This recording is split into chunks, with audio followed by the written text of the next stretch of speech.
Hi guys, this is Dr. Winterbottom, and I want to provide you with some information about English 1010, Section 070 and Section 071. Welcome. Welcome to the course. Welcome to our Blackboard site. Let's go over a few things. We are asynchronous, so there'll be material posted each week. You'll have things to work on each week. This is the week of Monday the 28th, although today that I'm making this presentation, it's Tuesday. Okay, navigating our Blackboard site. When you log in, the site opens up at the announcements. On the left side of the screen, you should see a control panel. You'll see a list of folders and tools. If you can't see the control panel, it's just tucked in. If you take your cursor and move it around on the left side of the screen, a tab will appear and you can click on it and bring the control panel out. Every week you'll see a folder called Week 1 or Week 2, etc., and that will contain instructions, videos, and other materials for our work for the week. Every week we'll have a prompt at the discussion board, so there'll be a discussion board forum for each week, and I'll give you a prompt. You will compose a thoughtful comment, and then I'd also like you to read what some of your classmates have written and reply to someone. So if you want full credit, you post your own thoughtful comment and reply to at least one other person, okay? Quizzes and tests. Sometimes we'll have reading quizzes. Other tools. Journals and blogs create a space where you can write in response to a prompt or question. These are generally low pressure, informal writing opportunities, and I will be posting a journal prompt in the next few days, so you can watch for that. What to work on. Usually you'll log in, you'll see the announcements, you'll go to the folder for that week, you'll read the instructions. I like to make presentations and turn them into screen videos, and I'll post them, so I'll always ask you to watch a video or two, and then there'll be a discussion board prompt where you'll comment, read what other people have written, and reply to someone. There might be a reading quiz. We don't have our books yet right now, but you know, that's something I want you to work on so that we can get up and running with the book as soon as possible. Journal. In a few days I'll post a journal prompt where I'll ask you to reflect and do some writing. These are building blocks towards the longer, more formal writing assignments. Sometimes they're sort of fun, creative prompts to let you explore your ideas, your imagination, your memory. You'll get a sense of those once we start doing them.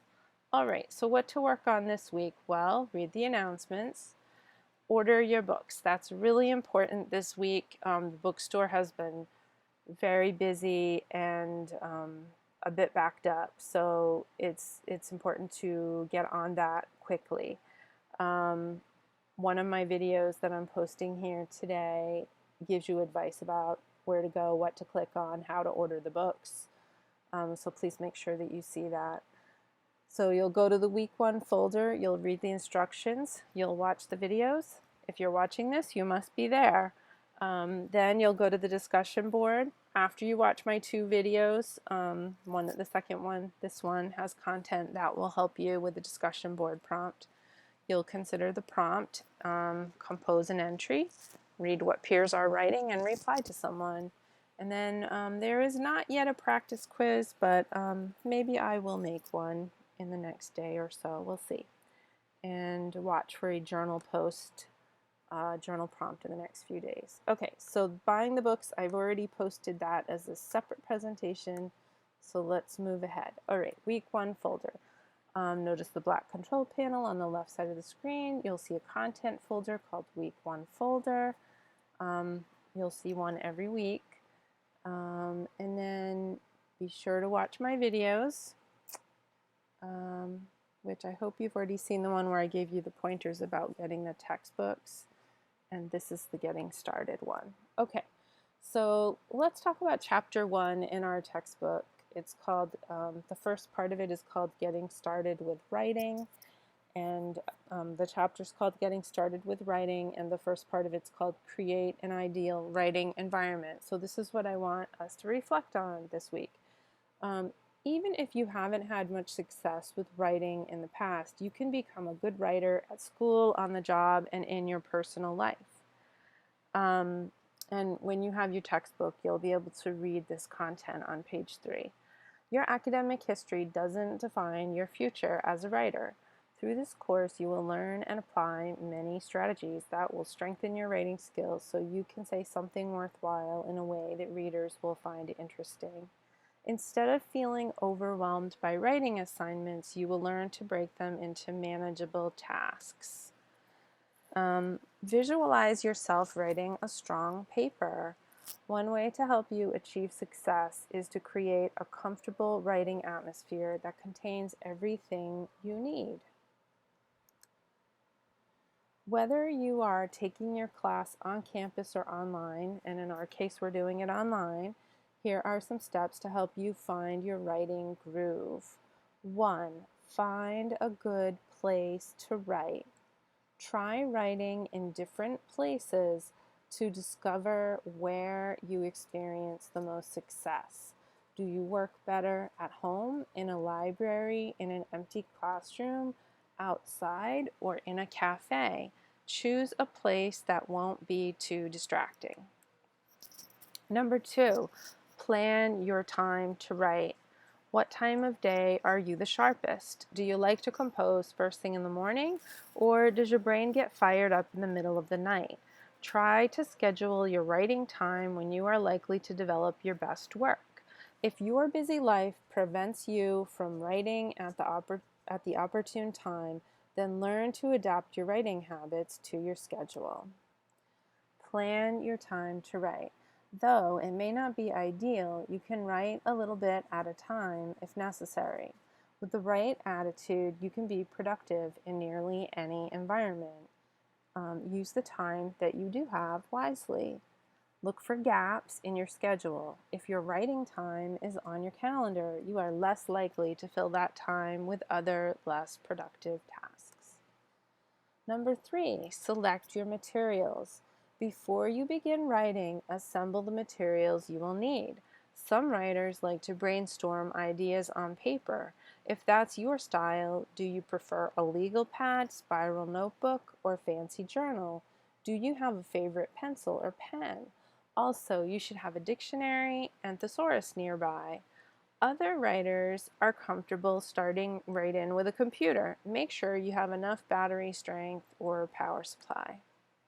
Number 4, establish a method for saving your work. Whether you're writing on paper or on a computer, you'll need a backup system for situations like this. What happens if you lose the folder or notebook that has your assignment in it? Make a copy. Figure out how you want to save a copy of things. And you can email things to yourself. I've abbreviated this part of the reading in order to get through it a little more quickly. When you have your book, you can read that whole section. Number 5, create an inviting atmosphere. Determine what kind of environment most inspires you to write. Do you prefer order or chaos? Do you like bright or soft lighting? Do you prefer complete silence, or does listening to music help you think clearly? Are you most comfortable sitting at a desk, or are you more creative on the sofa? Try different scenarios to see what kind of ambiance helps you produce your best work. Minimize distractions. If you live with other people, ask them to give you some time for writing without interruptions. I know that's not always easy. The book suggests that if you have children, arrange to have someone else watch them while you write. I know that may not be possible. Turn off your TV and cell phone. So, we all have different things going on in our lives, and so we just have to figure out what works for us, right? And it's easy for the authors of the book to recommend that someone should get a babysitter, but that's not always possible to do, right? So anyway, turn off your TV and cell phone. Try to create a nice nice conditions, a nice setting and nice conditions for yourself, for your writing.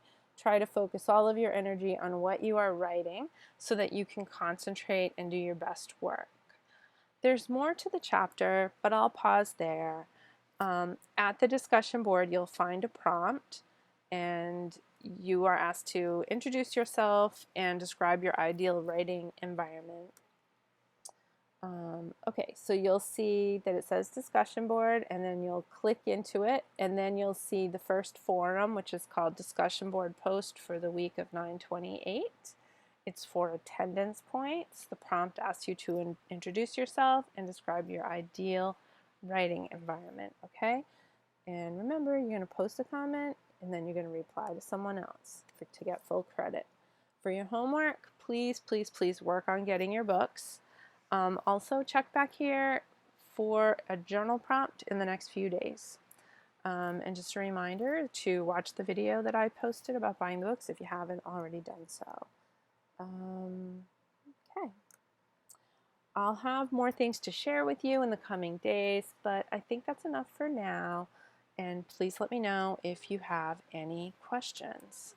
Let me know how things are going, if you find anything confusing or we have any problems with any aspect of the course, the Blackboard site, so forth. We'll make adjustments.